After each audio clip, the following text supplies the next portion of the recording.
السلام علیکم، امید ہے مزاج بخیر ہوں گے، اپنا اور آس پڑوس کا ڈھیر سارا خیال بھی رکھ رہے ہوں گے۔ آپ دی میڈیا میں خوش آمدید ناظرین۔ آج کل موضوع چھڑا ہوا ہے، جب آپ فیس بک کھولے، یوٹیوب کھولے، ہر جگہ ہاہاکار مچی ہوئی ہے۔ کوئی مفتی طارق مسعود صاحب کی حمایت میں بات کر رہا ہے تو کوئی مخالفت میں ہو، کوئی درمیانی راہ نکال رہا ہے۔ تو ناظرین، اصل قصہ ہے کیا؟ کس آیت کی وجہ سے مفتی طارق مسعود صاحب کو گستاخ ڈکلیئر کیا گیا، اور اسی گستاخ قرآن اور اسی طرح گستاخ رسول نعوذ باللہ ڈکلیئر کیا گیا؟ تو وہ آخر کون سی آیت تھی؟ تو ناظرین، یہ منظر تھا ایک ختم قرآن کا، مسجد کا۔ مفتی صاحب بیٹھے ہوئے تھے، آپ نے ویڈیو بھی شاید ملاحظہ کی ہو۔ مفتی صاحب درس قرآن دے رہے تھے، قرآن کی عظمت بیان کر رہے تھے، قرآن کا معجزہ یہ بیان کر رہے تھے، اور حضور صلی اللہ علیہ وسلم کا معجزہ یہ بیان کر رہے تھے کہ لنصفعن، یہ صیغہ جو ہے یہ فعل کا صیغہ ہے، اور فعل پر تنوین نہیں آتی، اور یہاں بظاہر تنوین آئی ہوئی ہے جو گرامر کے لحاظ سے غلط ہے، اور لیکن یہ اب تک اسی طرح لکھا جا رہا ہے، کسی نے یہ جسارت نہیں کی اس کو ٹھیک کرنے کی۔ یہ قرآن کا اعجاز ہے، انہوں نے یہ بتایا، اور حضور صلی اللہ علیہ وسلم کے اعجاز بھی کہ چونکہ وہ امی تھے اور صحابہ نے کسی نے یہ غلطی سے لکھ لیا، تو یہ بات بظاہر، جس طرح انہوں نے بھی کہا، بظاہر غلط ہے، لیکن بظاہر نہیں، وہ بھی انسان ہے۔ ہم کسی تعلق کی وجہ سے یا ہمارے مسلک والے ہیں اس وجہ سے نہیں، جہاں حق ہوگا حق والی بات کہنی چاہیے۔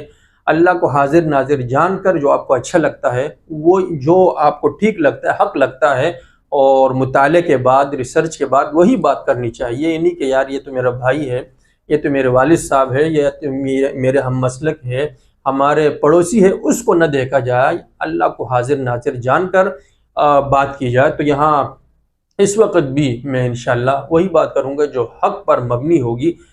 تو یہاں حق میں یہی سمجھتا ہوں، ان 2 دنوں میں دیکھتا رہا، اور الحمدللہ تھوڑا بہت علم علماء کے پاس بیٹھ کر ہم نے بھی حاصل کیا ہے۔ تو یہ جو آیت ہے لنصفعن، یہ اگر آپ صرفی قوانین دیکھیں تو صرفی قوانین کے لحاظ سے بھی یہ ٹھیک لکھا گیا ہے۔ ایک ہوتا ہے نون ساکن، اور ایک ہوتا ہے نون تنوین، تو یہ دونوں آپ دونوں صورتوں میں لکھے جا سکتے ہیں، یعنی با 2 زبر بن، با نون زبر بن، یہ اس طرح کا دونوں ہی ٹھیک ہوتا ہے۔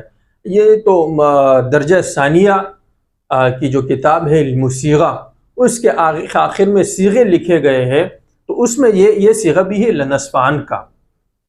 اور دوسری بڑی بات یہ ہے کہ یہ قرآن مجید ہے، اور قرآن مجید جس طرح کے کم سے کم علم والا بندہ بھی جانتا ہے کہ اس وقت فصحاء کا دور تھا، اور جس طرح ہر نبی کو اللہ نے خاص معجزہ دیا ہوتا ہے، تو وہ اس وقت کے لحاظ سے وہ معجزہ دیا ہوتا ہے۔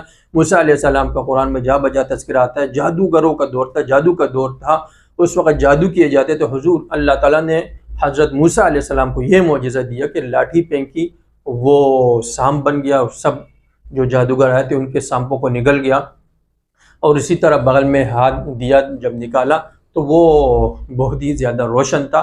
تو اس طرح کے معجزے داؤد علیہ السلام کو جو ہے لوہاری کا، اسی طرح سلیمان علیہ السلام کو جن کے لیے جنات مسخر ہوئے پوری دنیا پہ ان کے بادشاہ، اس طرح ہر نبی کو ان کے وقت کے مطابق، دور کے مطابق معجزہ دیا گیا۔ تو حضور صلی اللہ علیہ وسلم کو معجزہ یہی قرآن، فصاحت لسانی، 7 معلقات، 7 معلقے، یعنی جو شاعر ہوتا، سب سے بڑا شاعر، وہ شعر لکھتا، وہ خانہ کعبہ پر وہ لٹکاتا کہ اس کا مقابل کوئی لے کر آئے، ہمسا ہو تو سامنے آئے، تو اس کے مقابل کوئی معلقہ ہوتا، کوئی شاعر اشعار بناتا تو وہاں لکھ لیتا۔ لیکن جب قرآن آیا تو سب کے سب اس کے سامنے ڈھیر ہو گئے، اور سب نے مان لیا۔ تو اگر یہ غلطی ہوتی نعوذ باللہ تو اس وقت کوئی انگلی اٹھاتا، تو آج تک کسی نے انگلی نہیں اٹھائی، بلکہ کچھ لوگوں نے اٹھائی، جس طرح سید سلیمان ندوی رحمۃ اللہ علیہ کے بارے میں آتا ہے کہ ایک پروفیسر نے اسی طرح کہا کہ قرآن میں یہ گرامر کی غلطیاں ہیں، تو سید سلیمان ندوی رحمۃ اللہ علیہ نے ان کی کلاس لی، ان کو کہا کہ بھئی آپ ماشاءاللہ پروفیسر ہیں، لیکن آپ اتنا نہیں جانتے کہ یہ گرامر ابھی لکھی گئی ہے۔ قرآن ان گرامر کے لکھنے سے پہلے آیا، اور قرآن کی عربی زبان مسلم ہے، اور اس کی حفاظت انا نحن نزلنا الذکر وانا لہ لحافظون اللہ نے اٹھائی ہے۔ تو یہ گرامر جو ہے وہ زبان کو دیکھ کر بنتے ہیں، یعنی جس زبان کے بھی گرامر بنائے جاتے ہیں وہ اس زبان کو دیکھ کر بنائے جاتے ہیں۔ یہ نہیں ہوتا کہ گرامر پہلے سے بنائے جاتے ہیں، وہ زبان جو ہے نا اس کے اوپر گرامر کے پر اتاری جاتی، ایسا نہیں ہوتا۔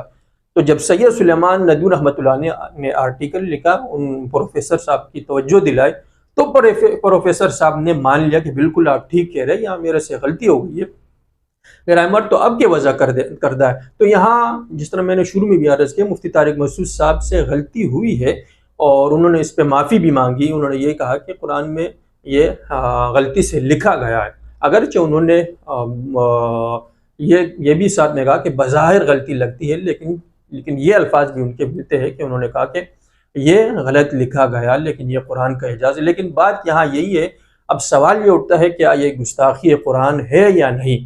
تو یہاں اس کا جواب یہ ہے کہ مفتی طارق مسعود صاحب سے پوری دنیا واقف ہے۔ یہ صرف یوٹیوبر نہیں، جس طرح کچھ لوگ کہتے ہیں کہ وہ بھی یوٹیوبر ہے، یوٹیوب کی وجہ سے وہ مشہور ہوئے۔ میں بذات خود انہیں جانتا ہوں، ذاتی طور پر جانتا ہوں، بہت پہلے سے۔ یوٹیوب تو اب کچھ سالوں سے جو ہے وہ یوٹیوب پر آئے ہیں، اور یوٹیوب مشہور، جس وقت یوٹیوب تھا ہی نہیں یا یوٹیوب ہوگا پاکستان میں نہیں تھا، اس وقت سے ہم جانتے ہیں۔ جامعۃ الرشید میں یہ بیانات کرتے تھے، طلباء کو بیان کرتے تھے، طلباء یعنی ہر دن تقریباً کسی نہ کسی استاذ کا بیان ہوتا ہے، کسی عالم کا، تو طلباء بے چینی سے ان کا انتظار کر رہے ہوتے ہیں۔ اس وقت سے ماشاءاللہ پاپولر تھے، اور طلباء کے دلوں میں، لوگوں کے دلوں میں ان کے لیے محبت تھی۔ اور یہ اب بھی جامعۃ الرشید میں مدرس ہے۔ جامعۃ الرشید بہت بڑا ادارہ ہے، چھوٹا موٹا ادارہ نہیں۔ آج کل تو چھوٹے موٹے ادارے ہوتے ہیں، بنات کا مدرسہ ہوتا ہے، اس میں کوئی شیخ الحدیث بن جاتا ہے، اپنے نام کے ساتھ شیخ الحدیث لکھتا ہے، اور بیچارے کو 2 لفظ نہیں آتے، عربی کے 2 لفظ، اسی طرح قرآن کے کوئی ماہر وہ نہیں ہوتا، لیکن وہ ماشاءاللہ جامعۃ الرشید جیسے بڑے ادارے میں سالوں سے استاذ ہیں۔ اور دوسری بات یہ کہ وہ افتاء کے مسند پر بھی وہ فائز ہے۔ اور تیسری بات یہ کہ وہ درس قرآن دیتے ہیں مستقل، ان کا شروع سے چل رہا ہے، پوری قرآن کی تکمیل وہ کریں گے۔ تو ایسا شخص جو قرآن کا عاشق ہو، جو عاشق رسول ہو، ان کے بارے میں یہ کہنا کہ اس نے گستاخی کی، بہرحال انسان ہے۔ اور دوسرا ہے کہ خطیب ہے، مبلغ اور خطیب اس طرح جمیل صاحب ہو گئے، تو وہ دن میں کئی بیانات کر رہے ہوتے ہیں، تو ظاہر ہے کوئی نہ کوئی غلطی ہو جائے، اور انسان وہ نہیں ہے جو غلطی نہ کرے۔ خلق الانسان ضعیفا، انسان کی بناوٹ ہی، اس کی خلقت ہی وہ ضعف پر رکھی گئی ہے، کمزوری پر رکھی ہے۔ جو غلطی نہ کرے وہ تو انسان ہی ہے ہی نہیں، وہ تو کوئی فرشتہ، کوئی اور مخلوق ہے گی۔ لیکن صحیح انسان وہ ہے جو غلطی کے بعد غلطی مان لے اور سر تسلیم خم کر لے اور معافی مانگے۔ تو یہاں مفتی طارق مسعود صاحب نے بھی اس طرح کیا۔ اس سے بڑھ کر اگر کوئی واقعی گستاخی رسول کرے نعوذ باللہ، یا گستاخی قرآن کرے، قرآن کا یا رسول کا گستاخ ہو، اس بارے میں بھی بنورو ٹاؤن جیسے بڑا مدرسہ ہے، انہوں نے فتویٰ دیا اگر کسی نے دانستہ طور پر بھی گستاخی کی، آپ کو میں باقاعدہ فتویٰ سناتا ہوں۔ میں نے جس طرح شروع میں عرض کیا کہ یہ فتویٰ کوئی اپنے ہم مسلک والے کے لیے نہیں، ہر مسلک کے لیے کرے۔ تو آپ میرے فیس بک پیج پر دیکھ سکتے ہیں، میں نے اس وقت بھی جب حالیہ واقعہ ہوا کوئٹہ کا، اس بندے کو ہم پہچانتے ہی نہیں ہے، کون ہے یا کون نہیں، کوئی بھی نہیں پہچانتا تھا، وہ غیر معروف شخصیت تھی۔ تو میں نے یہ فتویٰ اس وقت بھی فیس بک پہ پوسٹ کیا، ماشاءاللہ بہت لوگوں نے اسے شیئر کیا۔ تو اس میں صاف لکھے ہوئے میں آپ کو الفاظ دکھاتا ہوں۔ کسی نے پوچھا ہے کہ گستاخ رسول کی توبہ، مغفرت اور اس کے ساتھ سلوک کا حکم کیا ہے، اور گستاخ رسول کا حکم کیا ہے؟ تو جس طرح مشہور ہے، کچھ لوگ کہتے ہیں کہ بھئی گستاخ رسول کی سزا سرطنج سے جدا، اس کی کوئی توبہ ہے ہی نہیں، بھئی ہم کون ہوتے ہیں توبہ دینے والے، یہ وہ۔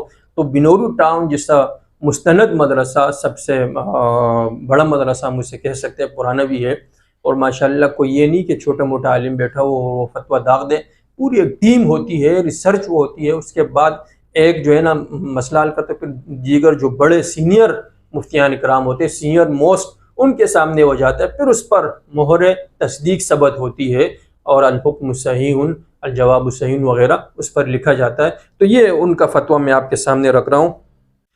واضح ہو کہ آن حضرت صلی اللہ علیہ وسلم کی شان اقدس میں گستاخی کرنا کائنات کا سب سے بدترین جرم ہے، اور فقہائے احناف کے راجح قول کے مطابق ایسا شخص مرتد کے حکم میں ہے۔ اگر صدق کے دل سے توبہ کر لے اور اپنے جرم کی معافی مانگ لے تو مسلمان سمجھا جائے گا اور قتل نہیں کیا جائے گا، لیکن اگر اپنی روش پر برقرار رہا، یہ بات اگر اپنی روش پر برقرار رہا اور توبہ نہیں کی تو بہرحال ارتداد کی وجہ سے قتل کیا جائے گا۔ لیکن یہ بات ذرا غور سے سنیے گا، قتل کیا جائے گا لیکن اس کے نافذ کرنے کا اختیار صرف اسلامی حکومت کو ہے۔ آخر میں پھر باقاعدہ احادیث لکھے گئے، حوالہ جات دیے گئے ہیں۔ آخر میں لکھا ہے خلاصہ کلام یہ ہے کہ جنت میں کسی بھی مسلمان کا داخلہ فقط اللہ کے فضل پر موقوف ہے۔ اگر گستاخ رسول بھی صدق کے دل سے توبہ کر لے تو اللہ تعالیٰ کی منشا اور فضل کے اعتبار سے آخرت میں اس کا داخلہ بھی جنت الفردوس میں ممکن ہو سکتا ہے۔ تو میرے بھائیوں اور دوستو، یہ میں نے جس طرح کہ عرض کیا کہ یہ گستاخ رسول کے لیے یہ حکم ہے، تو مفتی صاحب تو جس طرح میں نے عرض کیا کہ گستاخ رسول وہ تو تصور بھی اندر نہیں کر سکتے۔ جو لوگ کہہ رہے ہیں وہ نفرت میں کہہ رہے ہیں اور دیگر مسالک والے ہیں یا کوئی اور ان سے ذاتی چپکلش ہوگی، کوئی حسد ہو سکتا ہے، بغض ہو سکتا ہے، لیکن حکم جو ہے وہ یہی ہے کہ بھئی آپ کے سامنے وہ تو مسلمانوں کے عالم اسلام کے مبلغ ہے، وہ دن رات ان کا اڑنا بچھونا ہی اسلام ہے، تو اسلام کے خلاف، قرآن کے خلاف، رسول کے خلاف وہ کیوں کر جا سکتے ہیں؟ تو اس لیے بغض میں، عناد میں، نفرت میں، تعصب میں کوئی فیصلہ نہ داغے جس کی وجہ سے آپ کا دخول جہنم میں ہو سکتا ہے۔ کسی چھوٹی سی بات پر بھی جو ہے آپ جا سکتے ہیں، تو بہت بڑی بات ہے، تو لہٰذا احتیاط سے کام لے۔ تو آج کی محفل میں اتنا ہی، اگلی ملاقات تک کے لیے اجازت دیجیے گا، اور اس کے ساتھ ہی اپنا اور آس پڑوس کا ڈھیر سارا خیال بھی رکھیے گا، اور بلا وجہ کسی کے اوپر کیچڑ اچالنے سے، کسی کے اوپر گستاخ رسول کا فتویٰ داغنے سے درغ کیجیے گا۔